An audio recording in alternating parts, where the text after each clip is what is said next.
Her eyes. They were often upon him. Candid, admiring, possessive. Her eyes. Her extraordinary eyes. Alan Patterson was aware of her eyes. At the newsstand, at the lunch counter, in the elevator. He was aware of them for almost a month. And they were to lead him into guilt and terror and murder, as sure as my name is Boris Karloff. Our story is about the watcher and the watched, and a not-so-innocent bystander. There's an outsider, too. Alan's wife. 4 pairs of anxious eyes. But no one could foresee the shattering effect of the twisted image. That's the name of our story. Our principal players are Mr. Leslie Nielsen, Mr. George Grizzard, Miss Natalie Trundy, and Miss Diane Foster. Well, I'll say no more, but I promise you one thing. This is a thriller.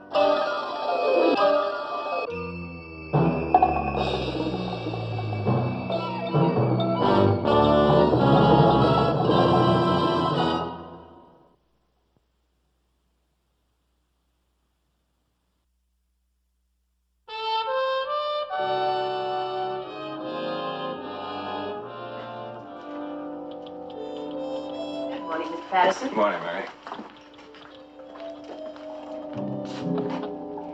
Merle, I'd like to speak with you. Yes, ma'am. Merle, this is not your entrance. You're to use the staff door down the hall, the same as everyone else. I always forget. I'm sorry. Apparently, you also forget you're due in at 9 o'clock, not 9:20. You may think you're an executive, Merle. You're not. I'm sorry. There was a tie-up on the subway this morning. Well, no one can say you don't have a variety of excuses. Mr. Burkett will be in at 9:30, Mr. Nicholson at 10, and you have a board meeting at 11. Well, I'll start with this first. Alan, Hello, Marge. Well, what's the matter? I just had a run-in with one of the boys in the mailroom, Merle Jenkins. Oh, what's the trouble? He is never on time. And ever since he's been here, little things have been missing. What sort of things? Stamps, for instance. Pens, small change. Any proof? No, nothing concrete. Well, I don't like to fire anyone just on suspicion. Why don't we give him another week or so and see what happens? Huh? Here's stamps. What's he look like? Oh, Alan, for heaven's sake, he's in and out of your office 4 times a day with the mail. Young, with blonde hair. Kind of a smudged-up carbon copy of you. As a matter of fact, he acts as though he thought he were you. Well, I guess I hadn't noticed. Yes. Mr. Purdy's on 3. Right, thank you. Marge, we'll talk about this after Yes, lunch. I have sure. a very full morning. Of course. Hello, Bill. How are you? Fine. How about lunch one day next week? I'm sorry, Bill. I've given up your kind of lunches. I'm on a diet. Who are you kidding? No, I mean it. I've been eating in the drugstore in the building here for the past week.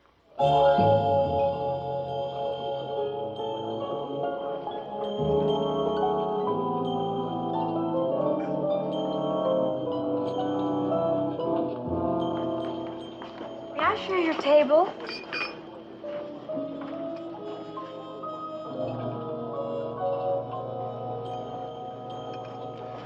Would you mind telling me something? Why do you stare at me all the time? I don't mind at all. I just like to look at you. I think you're the most attractive man I've ever seen. Well, oddly enough, my wife feels the same way. So does my small daughter. Of course they do, because it's true. Oh, you don't mean that... Well, they couldn't mind my just looking at you. Well, perhaps they wouldn't. Mr. Patterson, Well, how do you know my name? well, I asked one of the elevator operators. Mine's Lily Hanson. How do you do, Miss Hanson? You work in the building, don't you? Yes, I do. I like it very much. It's my first job. Well, that must be exciting. Oh, it is, and it's such a nice job. We only work from 9 to 5, and we have every Saturday off. I wish I could say the same. You have to work on Saturday? Well, just this Saturday. Nice meeting you, Miss Hanson. Goodbye. It's not goodbye. Alan.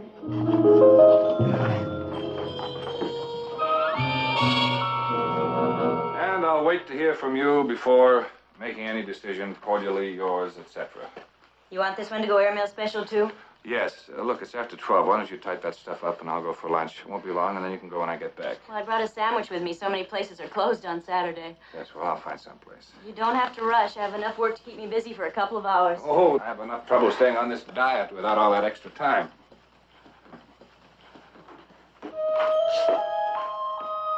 Hello, I thought I'd come and keep you company for lunch. You thought you... Mr. Patterson, I just remembered. Oh, I'm sorry. Oh, that's all right, Miss Redley. I was just going to say that Pierre's is open on Saturday. Thank you. Oh, yes, Pierre sounds lovely.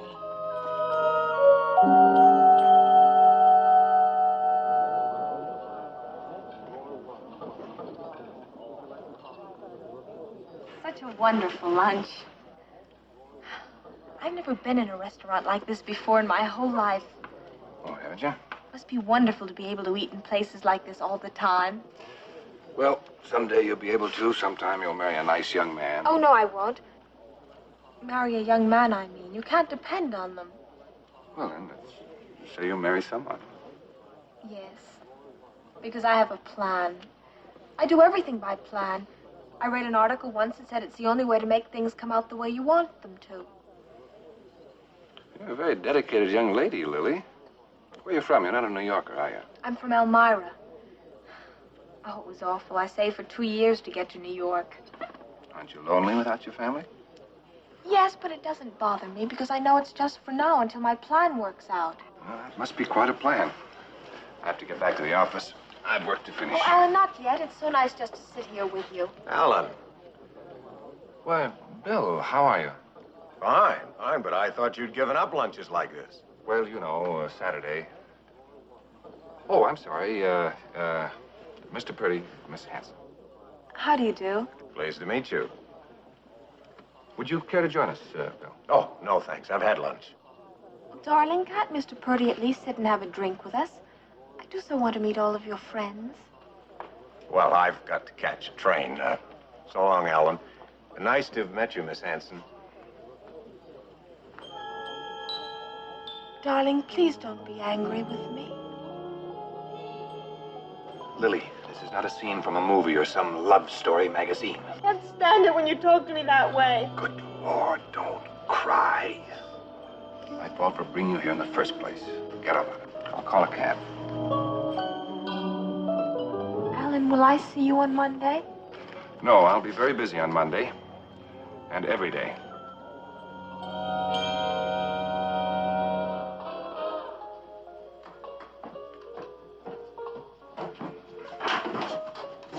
Hi, handsome. You've got a visitor in your room. A woman. What? I saw the landlady let her in. She said she was your sister. My sister. Well, that's what she said.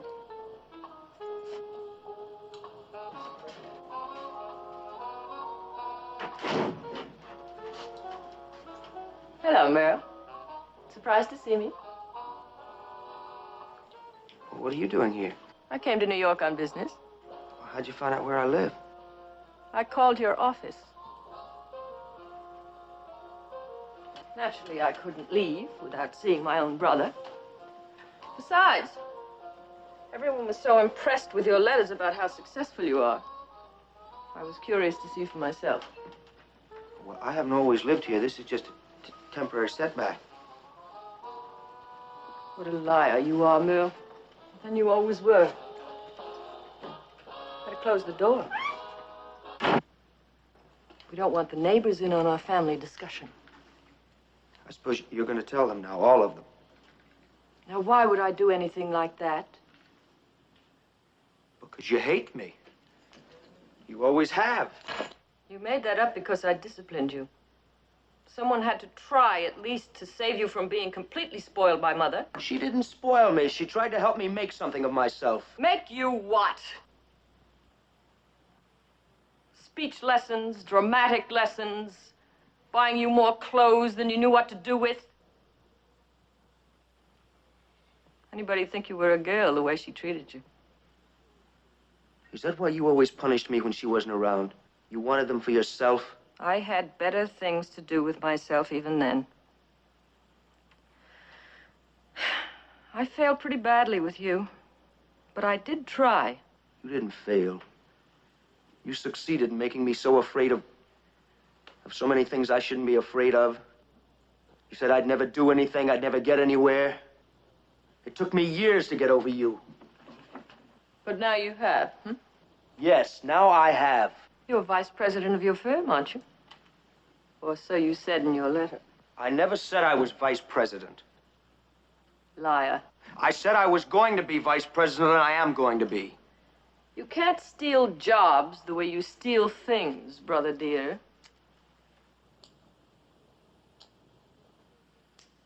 You still do steal, don't you, Merrill? Shut up. You're still afraid of me.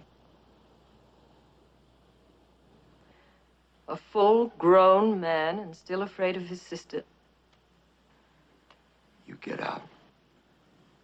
With pleasure. You know, it's a pity that you look the way you do. Such a pretty boy. Will never become a man because it's all on the outside. What a waste. Get out, Louise.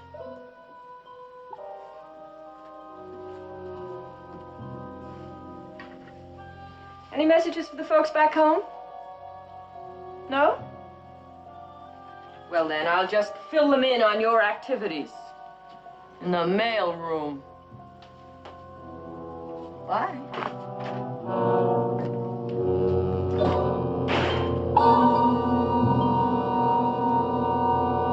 What's the matter with you tonight? Nothing. Except I love you very, very much.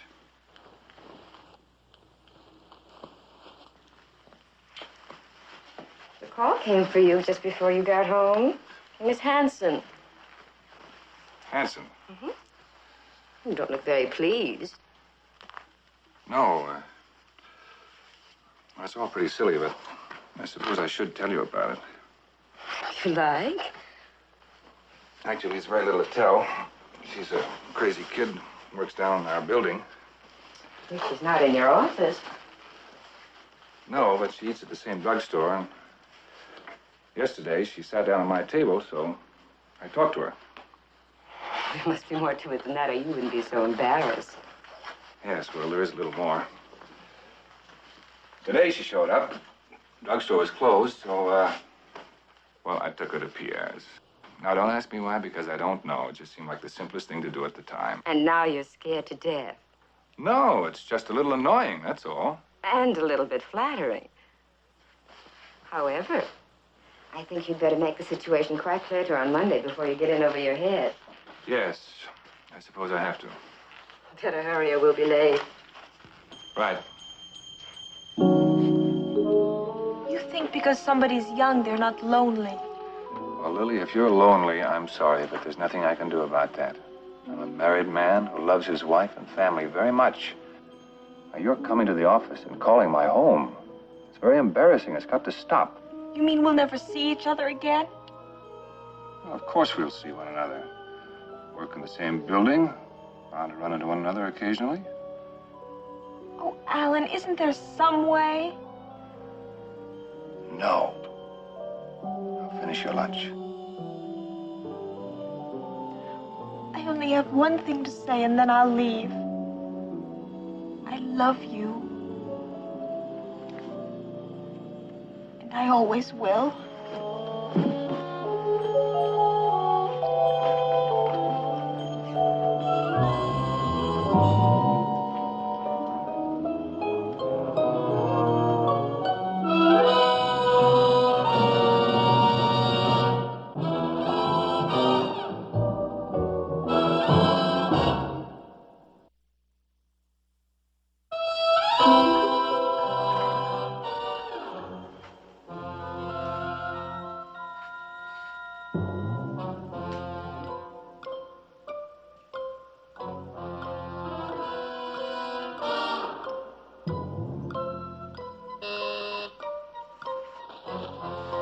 What is it, Melvin? It's a telegram, Mr. Patterson. Yes. Miss Hanson is on one. I don't want to talk to her. Get rid of her. Now come in here for a minute, will you?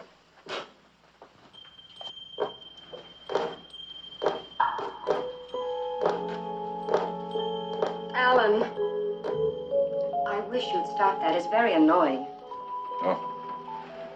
I'm sorry. A little nervous tonight. We both are. I'm not at all nervous. Well, something's the matter. You have been trying to pick a quarrel with me all evening. Alan, you did explain to your little friend, didn't you? Yes. Did something happen today you haven't told me about? Mommy? Darling, what are you doing up? I woke up and I got lonesome and I need someone. Oh, cry of the world. Come on, darling. I'll take you back to bed and stay until you fall asleep. You promise? I promise. You say goodnight to your father. Good night, Daddy. Good night, sweetie.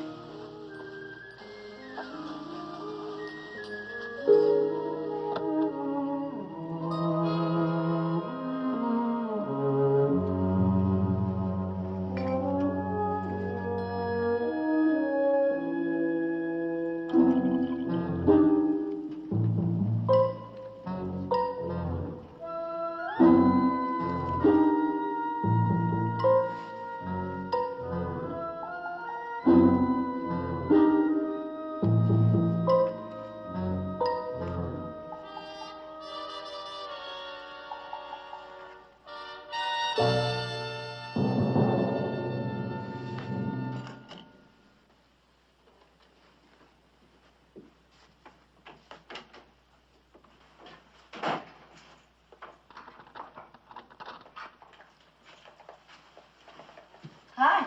Good evening. Did you take on an extra job waiting tables or something? That's not funny. Well, I just wanted to know what you're all dressed up like that for. I'm all dressed up like this, as you put it, so I can go somewhere I can breathe. Somewhere I belong. Oh, excuse me.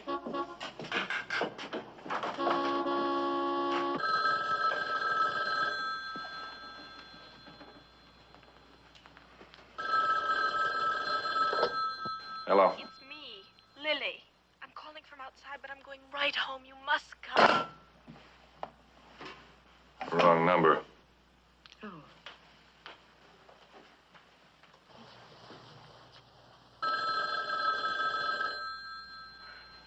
Better answer it. You wouldn't want to keep Miss Hanson waiting.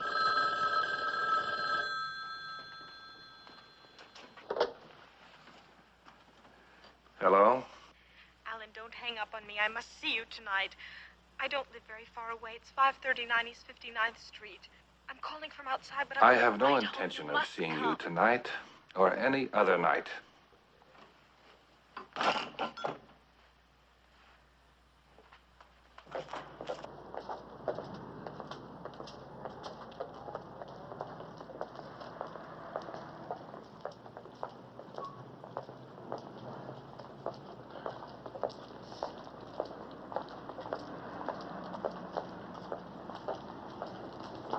Miss Hanson?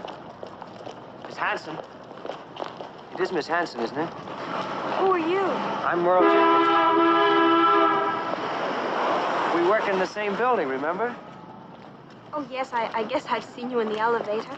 But how do you know my name? Well, Alan, Mr. Patterson, that is, has mentioned you several times. Alan? Are you a friend of Alan's? Yes, we work for the same firm. Oh, I've got to talk to you. Oh, it'd be a pleasure. You've been crying. What's the matter? That's what I'd like to talk to you about. All right. Why don't I go and get a bottle of wine? No, champagne. You can't drink champagne and cry. Now, they just don't go together. I don't want any. Why don't I go and get it and bring it up to your apartment? My plans have fallen through for the evening. I've got plenty of time. You can tell me all your troubles. You've been drinking already, haven't you? Why, just a few martinis before dinner. Now, you run along and I'll get the champagne and I'll be right with you. We can talk about Alan. It's 539, just down the block. Fine, I won't be a minute.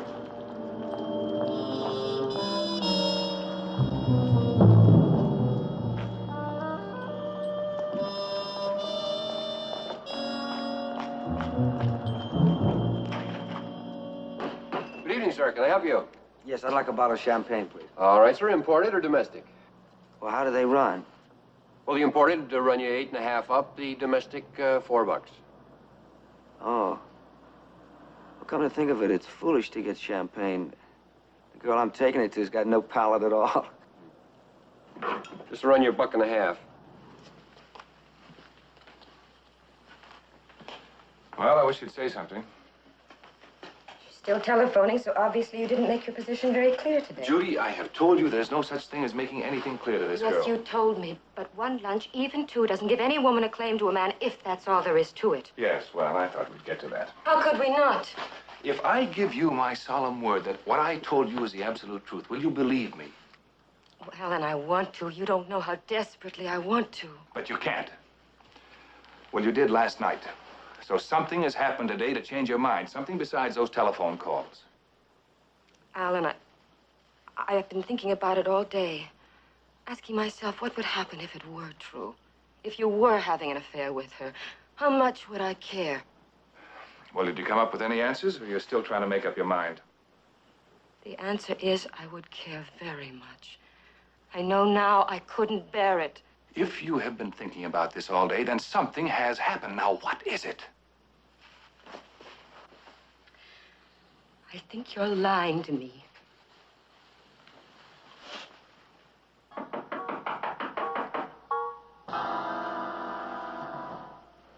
Mostly for music, the Willie Elcrum Show. Continuing with a new item, pretty and polite, you name it. Here we are.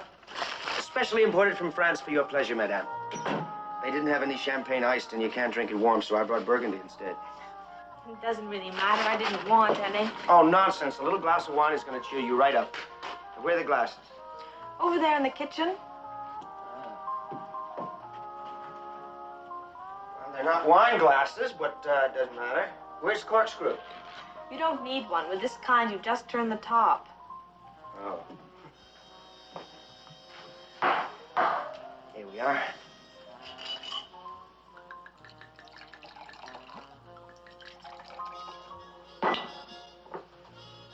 Skull.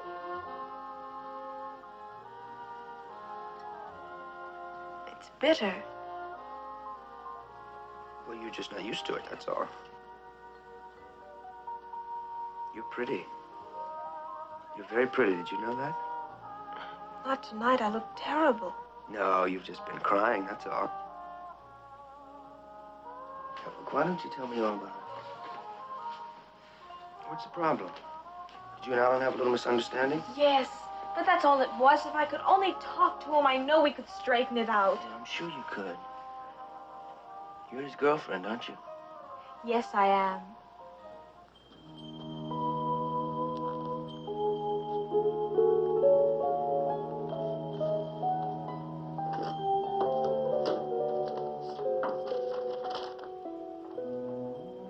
Dear Mrs. Patterson, I think there are some things about Alan and me you ought to know.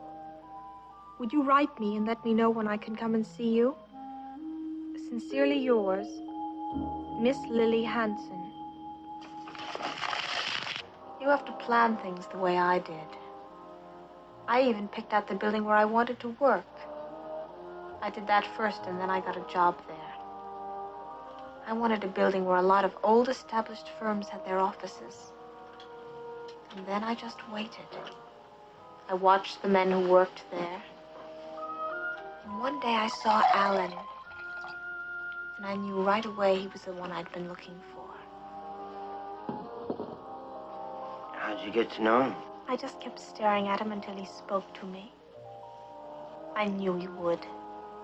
Just as I know he didn't mean it when he said he'll never see me anymore. Once he leaves his wife, he'll... Oh, come on. He's not going to leave his wife.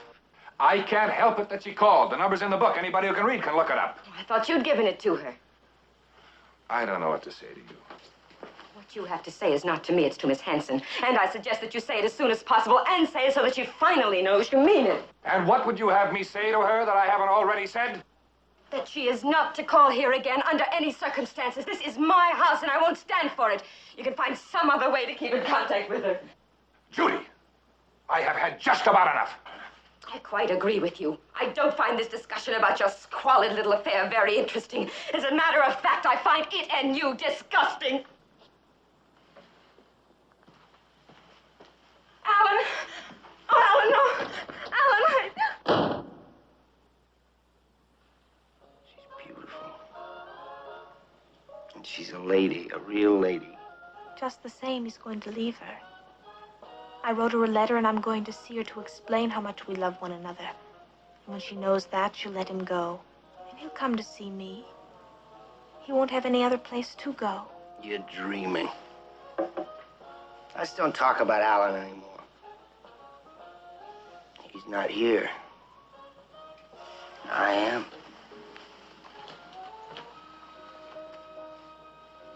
I'm in love with Alan. Then you could be in love with me. I'm just as good looking as he is. I got twice as much brains, and one day I'm gonna have his job. I'll bet. Look at me, Lily. Who do I look like? Who do I remind you of?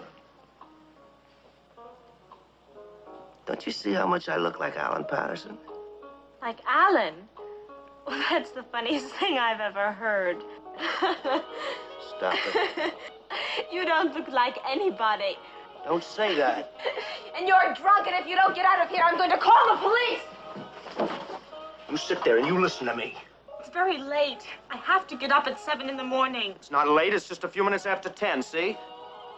I know, but I'm very tired. I think that... Look at the watch! See those buttons there on the side? You push those and it turns into a stopwatch. I bet you never saw a watch like that before. It's very nice. Alan's got one, too. Well, this is not Alan's, it's mine. I've had it for a long time. My mother gave it to me when I was 21. So don't go saying it belongs to Alan Patterson. I didn't. Why should I say a thing like that? Please go home now. I have to go to work in the morning. Not if you don't want to. Alan's got plenty of money. You ought to get you a real nice apartment somewhere and give you money so you wouldn't have to work. That's what I'd do if I was him. If I was him, I'd have a wonderful apartment on the river. And a wife like her. A real lady. And I'd be where I belong. Where you going?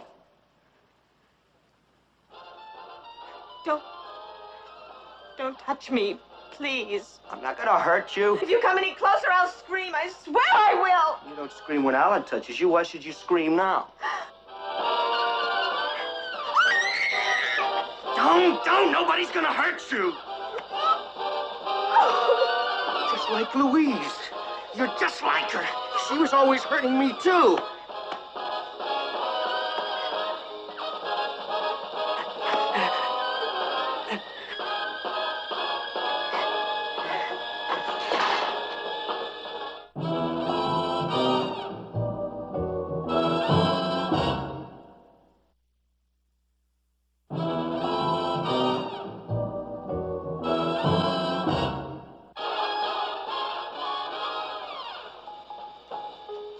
I ever thought you were pretty.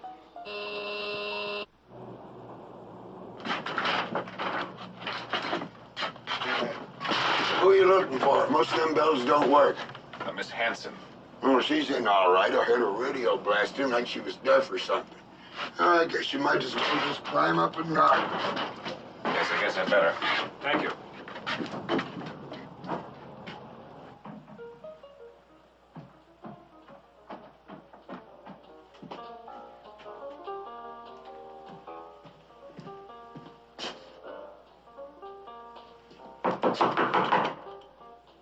Miss Hanson? It's me, Alan. Miss Hanson?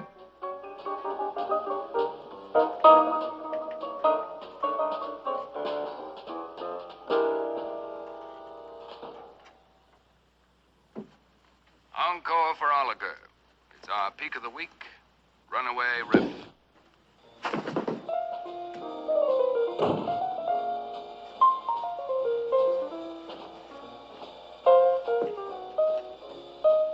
You're not so high and mighty now, are you? You and your big job, your apartment, your wife,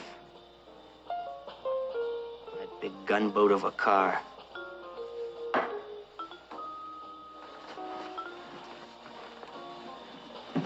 Things have changed, haven't they? You don't look so grand now. Not any better than she does.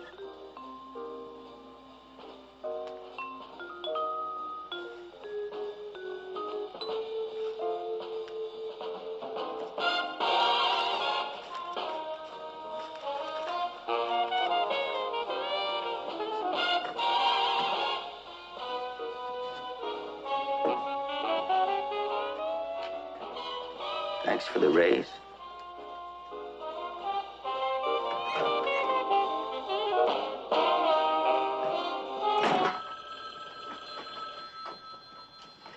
Hello? No, you have the wrong number.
Miss Hanson?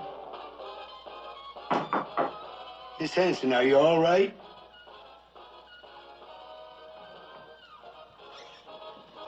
Miss Hanson, are you all right? Oh.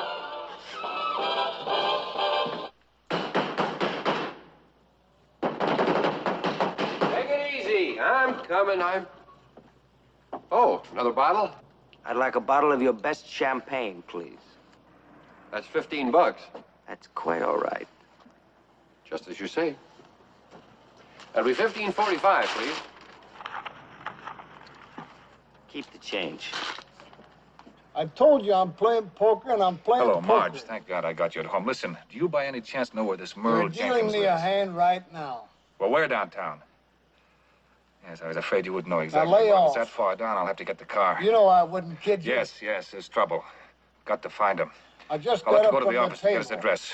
No, Marge. Listen, I can't explain now. Just stand by. Well, I may need you. So long. I'll talk to you later.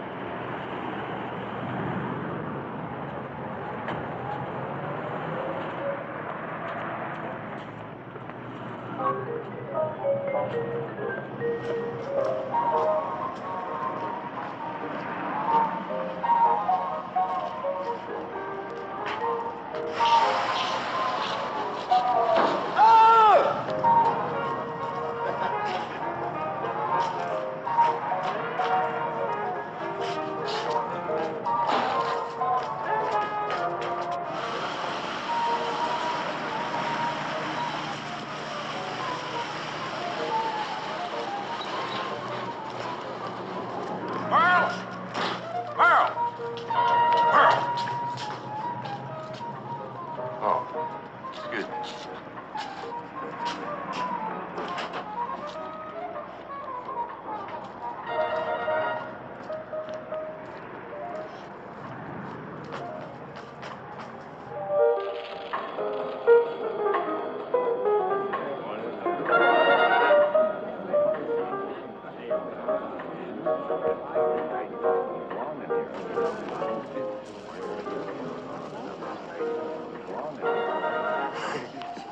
You want to dance? Sure. Why not?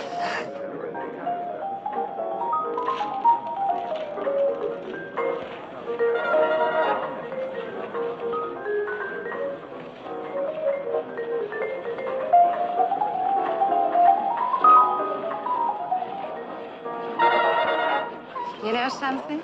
You're cute. My name's Sue. Mine's Alan. Alan Patterson. Merle! Merle! Hey, you! You want to wake up the whole house? The guy's not there. Have you seen him? He went out a couple hours ago. He's all dressed up, ready for a big night. Has he been back since? I ain't heard anybody come in the last hour or so.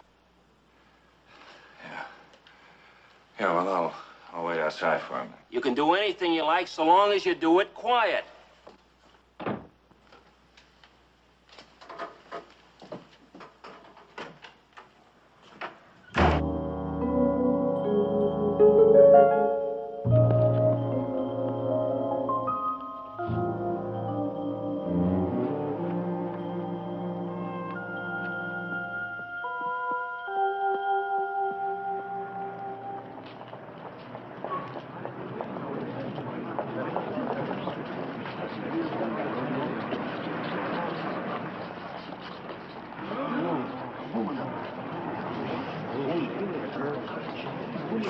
What happened? The girl was killed. She was murdered. I saw the guy that killed her.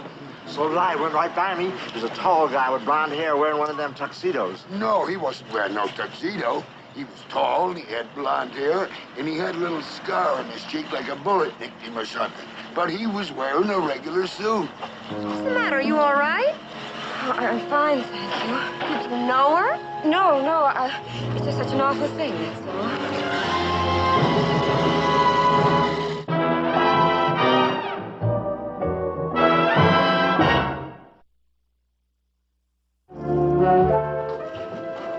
I'd like to have a bottle of champagne, please.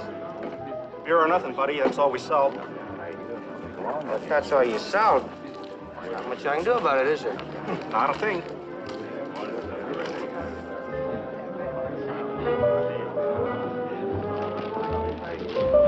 What kind of place is this? All they sell is beer. What do you want, champagne? As a matter of fact, yes, it's my favorite drink. Lucky you. Yes, I suppose I have been lucky. I've gone pretty far for somebody my age. That's nice. Listen, why don't we get out of here and go somewhere we can get something fit to drink? It's against the rules. I work here. That is, I'm a hostess.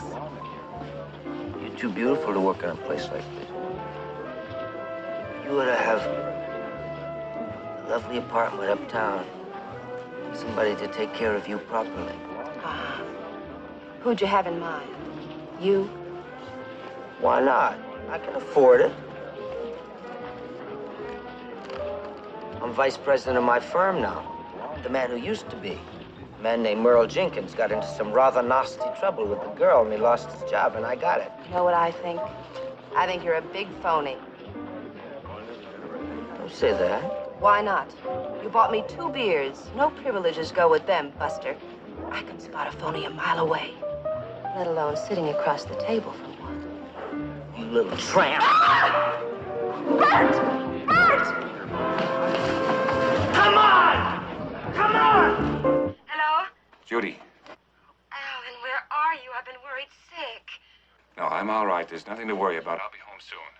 Alan, I know all about it. I went there. Where? To that girl's apartment. The police were there, and a man described you. They think you killed her.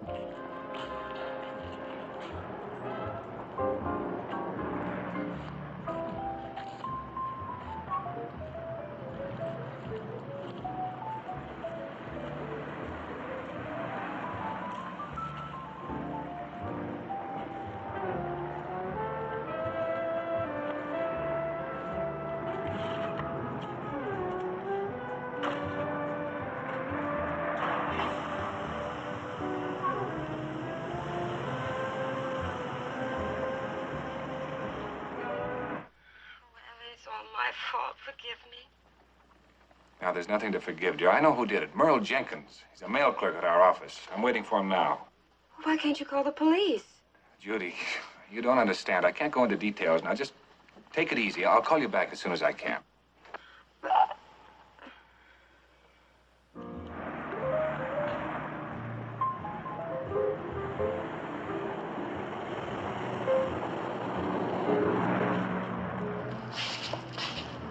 Did you see anyone drive away in a dark gray car that was parked here? Yeah, a guy all dressed up. He looked a little like you, only a little shorter. He came out of there. It's the dance hall? Thanks, Duke.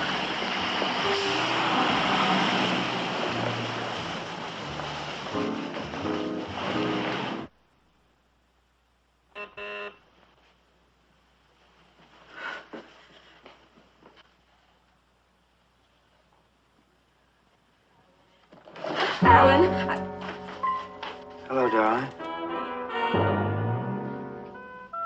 Don't do that, darling. It's just me. I've come home. Sue, come over here a minute, will you? what's the matter now? That kook you were with tonight snatched the car. This guy's looking for him. Wants to know his name. His name's Alan Patterson. You have a phone? Yeah, there's one right over there on the wall. Thank you.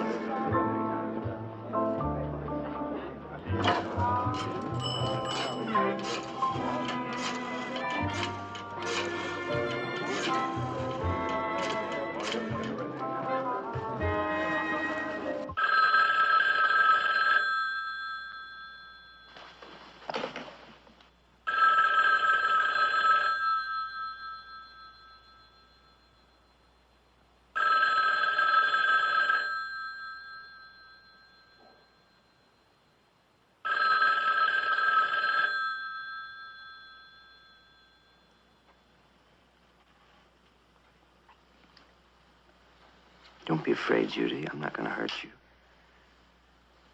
I wouldn't hurt you for the world. Now, won't you sit down and listen? All right.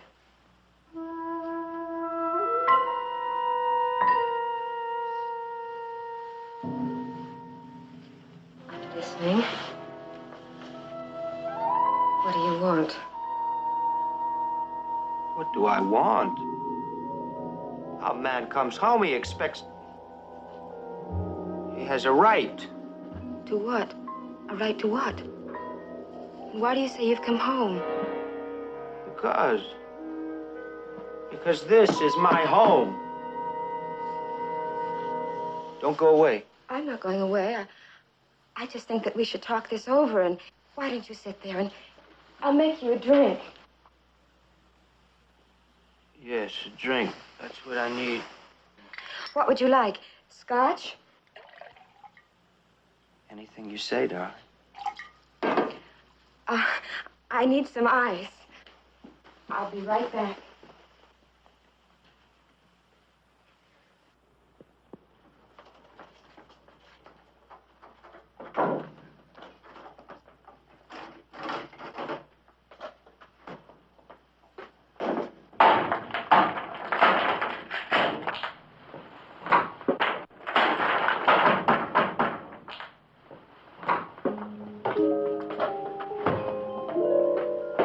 Why is all the noise? Who are you? Don't you know me either? I'm your daddy. You are not.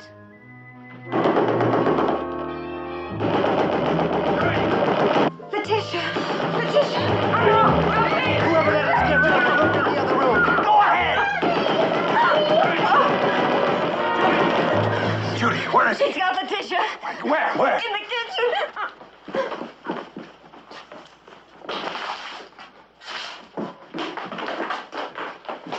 He's gone down in the service elevator. Call the police. I'll use the stairs. Oh, Alan. Hurry.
The police are on the way.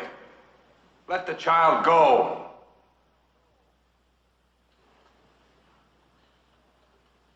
Merle. Merle, the only way out of here is the way you came in. Now, the police will have that blocked any minute. I won't stop you, Merle. Just leave the child and go. Merle.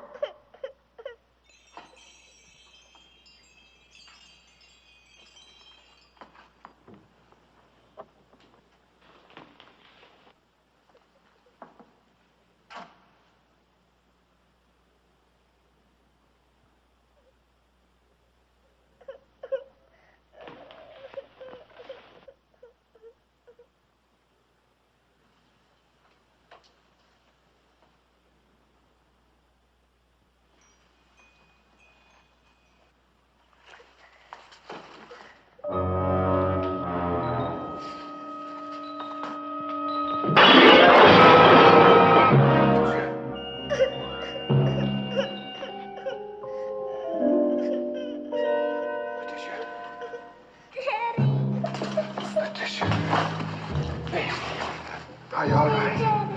Are you all right, dear?